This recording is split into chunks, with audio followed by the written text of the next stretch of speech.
Hi there, Samsung just launched the Galaxy S20 series and I have all three versions with me here today. We'll go through them very quickly of what you need to know, and I'll be asking some hard-hitting questions to Samsung themselves directly.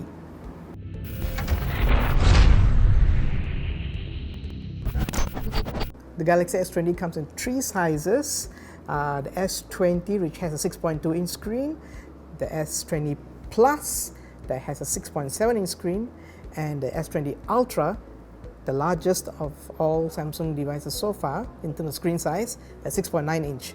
All of them offer QHD Plus resolution, and the main difference that you probably want to know is, of course, what differentiates them. The overall build and feel is pretty much like the last few generations of Galaxy S series as well as the Note series. Very nice premium build and feel. But the biggest and most distinctive feature update is the camera modules behind. So you take a look in comparison. This is where the S20 comes. The S10. So this is how the S10 looked like, and this is how the camera modules look like in the S20. So the S20 follows the S10 with the same tri-camera setup. S20 Plus has a depth vision camera. S20 Ultra has the same quad camera setup as this guy, but it has a much more differentiated telephoto zoom lens. It has a folded telephoto zoom lens capable of 10x hybrid zoom with AI, with optical and digital enhancements all together. You can do 100x space zoom. Now the space zoom isn't limited to just this guy. All of them have space zoom, just that these two do 30x, but the 20 Ultra does 100x. So now let's talk about a little bit more in terms of what kind of camera sensors they use. So S20 and S20 Plus, they have a 64 megapixel telephoto zoom lens. But the main camera sensors are still 12 megapixel. But not to worry, it has a 70% larger camera sensor than S10 or Note 10 series. Okay.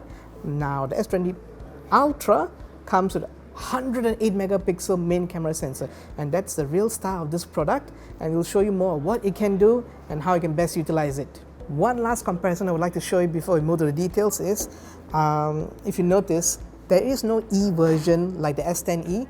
The S10e was this size.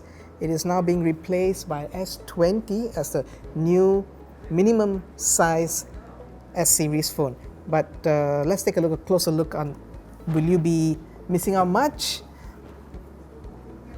You know, a lot of people were really happy of a compact phone. Is this much bigger? Not really. It's just about same in terms of width, and it's only a teeny weeny bit taller. So if you're concerned there's no S20e, for example, the S20 by all concerns, it's a pretty good size and pretty handy. So it's a very good replacement for those who are looking for S10e upgrade. So with me here today is KG from Samsung, and we're going to run through some interesting questions. We noticed during the launch in the S20 series, a lot of them have 5G options. So how is it like in the Singapore market? Basically, the S20 and the S20 Plus, in Singapore, we will range the LTE variant, and the S20 Ultra, being the leader of the pack, will come with 5G. Okay. So at the point where the local market has 5G rolled out commercially from our local telco operators, we will also be enabling a software update so that it can be used locally on the local 5G network. I see. And in terms of processors running these systems, usually people were saying that there's only Exynos are servicing this market over here. So how's the case like? Is it going to be Snapdragon or Exynos powering the S20 series? The whole S20 series will still be running on the Exynos series. This is our latest edition, the Exynos 990. In terms of the enhancement, basically, the 990 is able to take in a lot higher resolution cameras. That's why if you look at the S20 Ultra, we house a 108 megapixel ultra high resolution camera.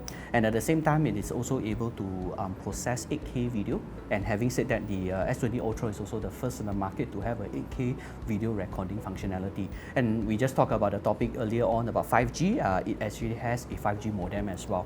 So this actually is a good good enhancement from the previous edition of the Exynos processor. And is it right to say that all the S20 models, be it the 20, 20 Plus or Ultra, they all use the same processor? That's it, correct. That's great. That's great.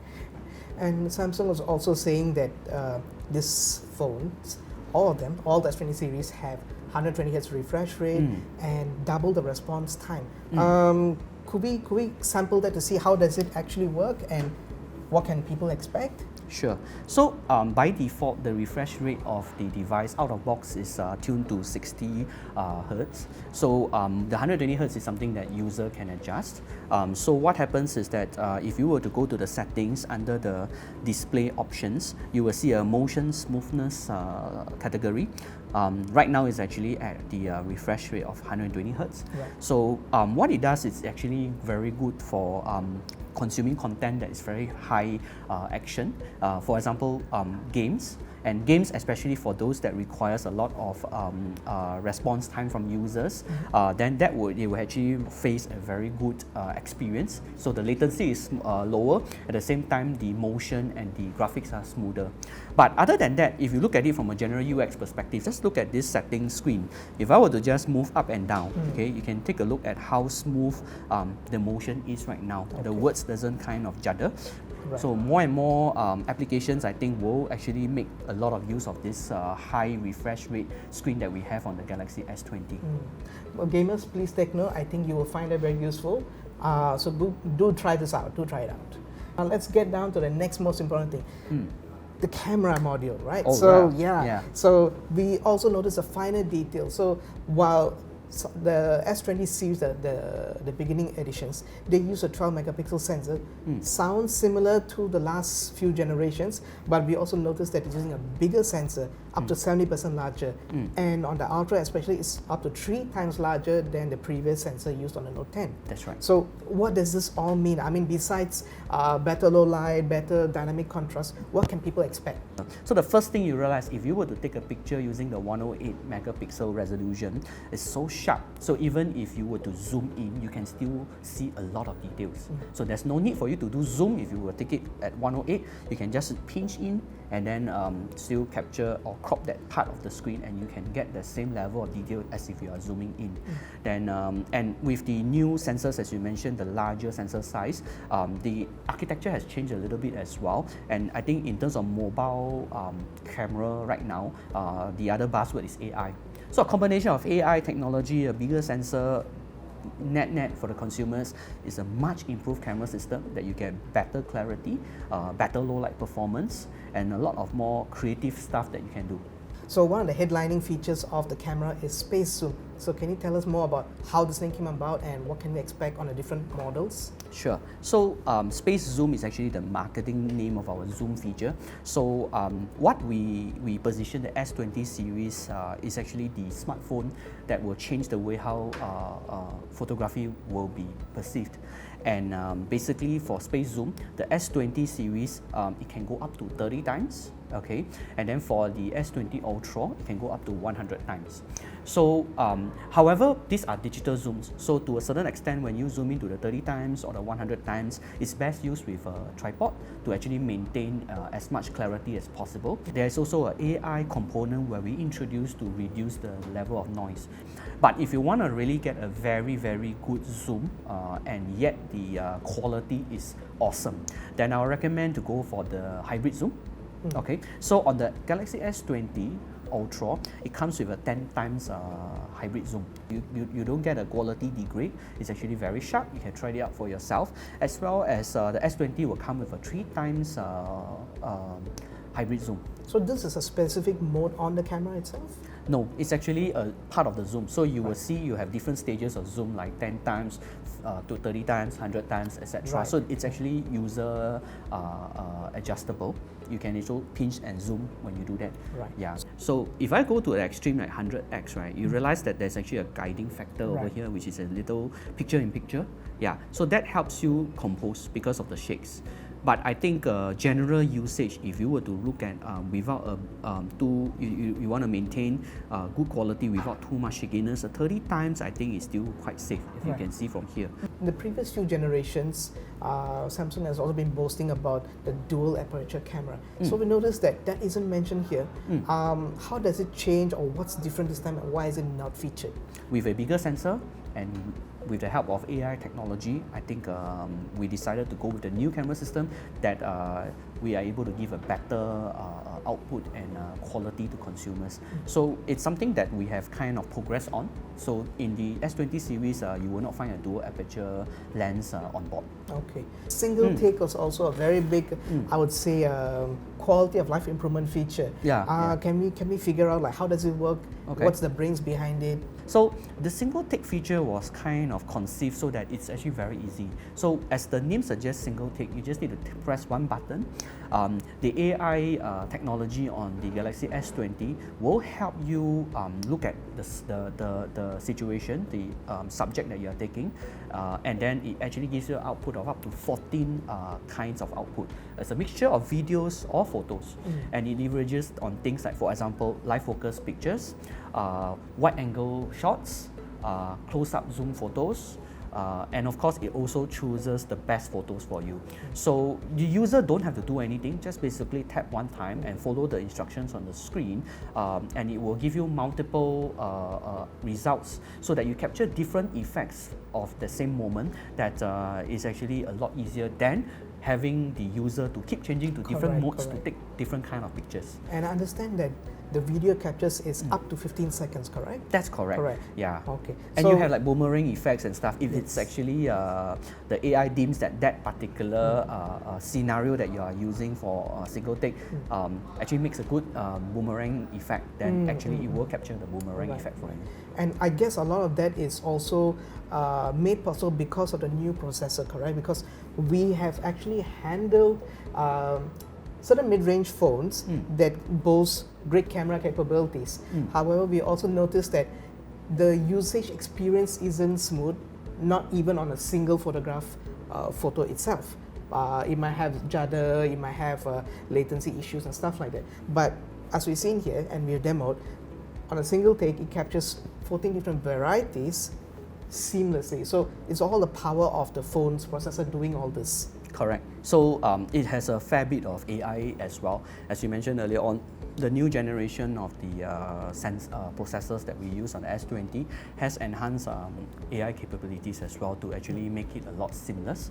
But one thing to note is not always 14 outputs. It will be depending on the scenario, but it's up to 14 outputs from a single take. Right. Another interesting feature that Samsung talked about is convenience in terms of sharing these moments as well. So that's what we talk about quick share. Could we find out what is it? How does it work on?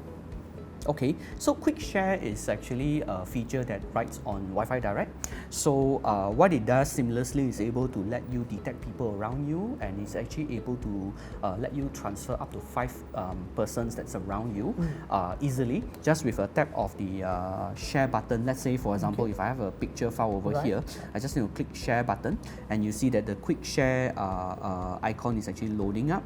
And what will happen is that if there are nearby devices that is compatible with Quick Share.